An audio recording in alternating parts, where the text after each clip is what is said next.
Ito na. Back to work na uli. At yun, may nagdala na uli ng fresh cherry, which is itong Excelsa. Ito yung Robusta pala ito. Excelsa.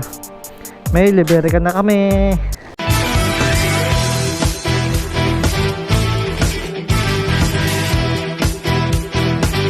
Okay, good morning.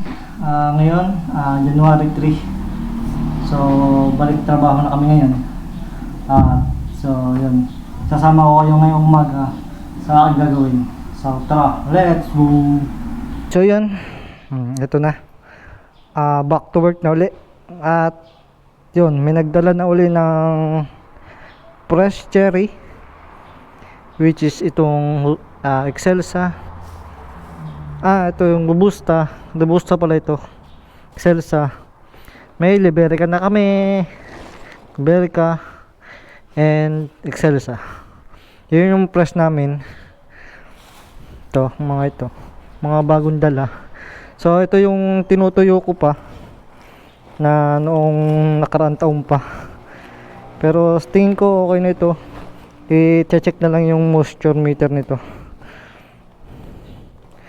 para may tabi. Yan. Kakamada natin dito. Checkin natin isa-isa itong dinipalp na Excelsa. Tapos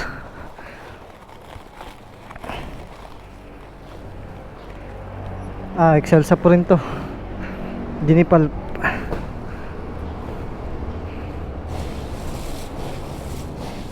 Excelsa po rin to.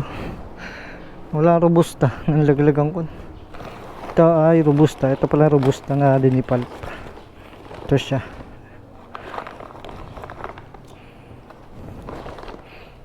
Yan. Ito ay anong process ito? Robusta. Ito yung fermented namin. Tara, i-check natin to. Ito, lalagyan natin ng battery yung ito ang positive. Apat kasi ang battery nito.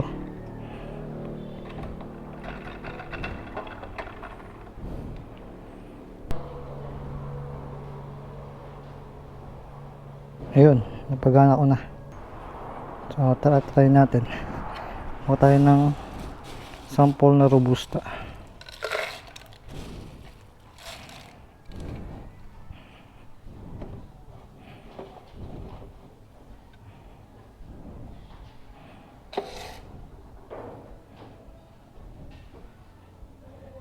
Yup, 10.1. Okay na ito. Mababa na.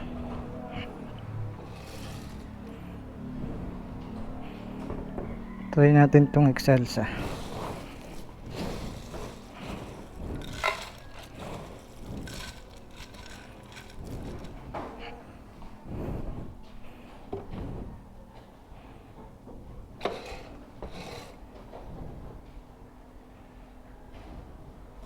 .2 11.4. Okay na rin to.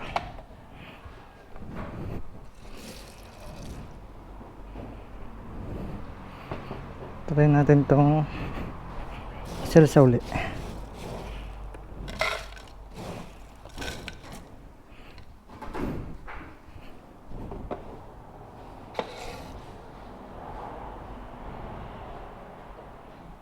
.3. Okay na rin.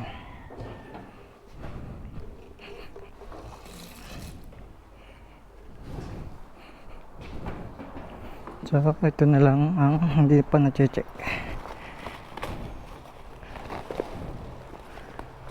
Excelsa at Robusta. Check din natin to.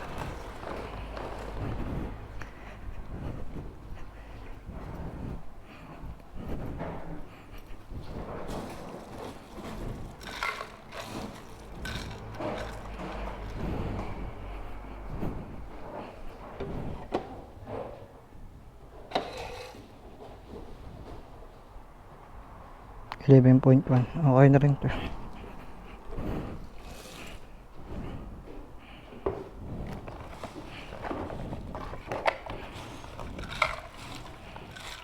Last na ito.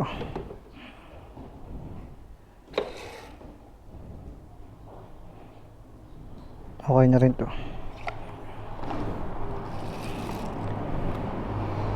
So all goods na lahat.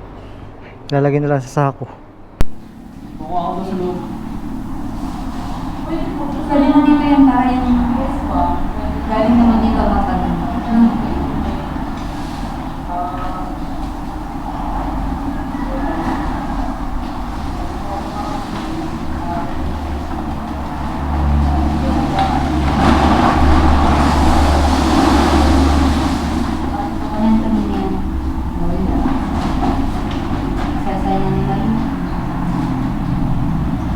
Okay, so yun, eto na. All goods na lahat. Yung mga nandito, naipagsasako na. At itatabi na lang ito. Para hindi na konsi. Sa loob po. Opo, nakatayo na po. Wala pa. So, tapos ito yung iba pa namin tinuntayo. Ito, check rin mamaya kung okay na. Medyo basa-basa pa. Hindi pa yan pwede.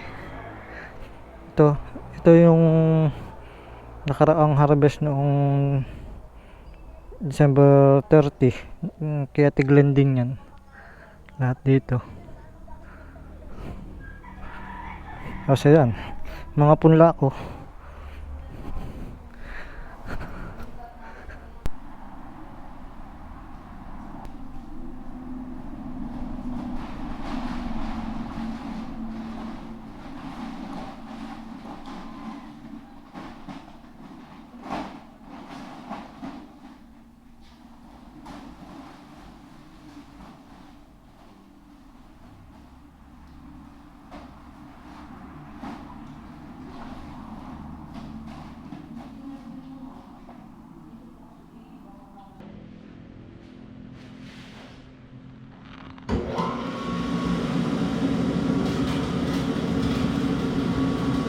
Okay.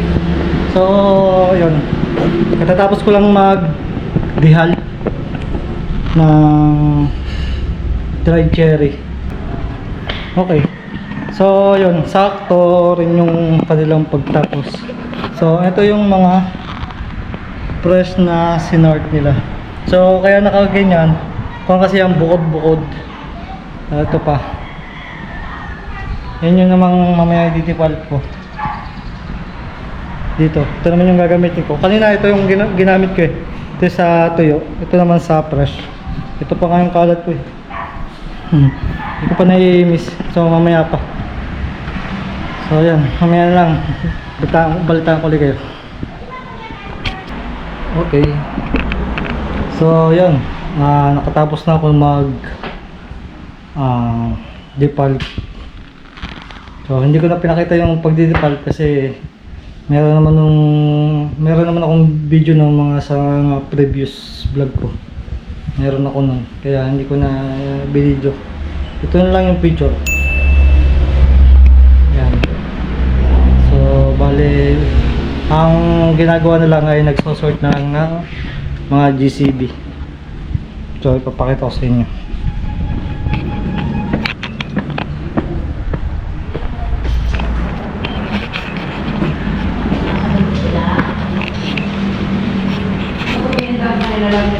Ano ba yan? Eh, Ano ba yan? Kaya po ito akala ko ang gagawin sa amin. Nagbibideo siya. Video pala. Nakakapit ko na lang siya. okay. So, yun. Nakita nyo naman yung nagsosort namin. So, bali, parang pasalta namin yun ngayon 2024 eh. Kaya lahat ginawa ko. Giling ng dried cherry, giling ng fresh cherry, tapos yun, salt.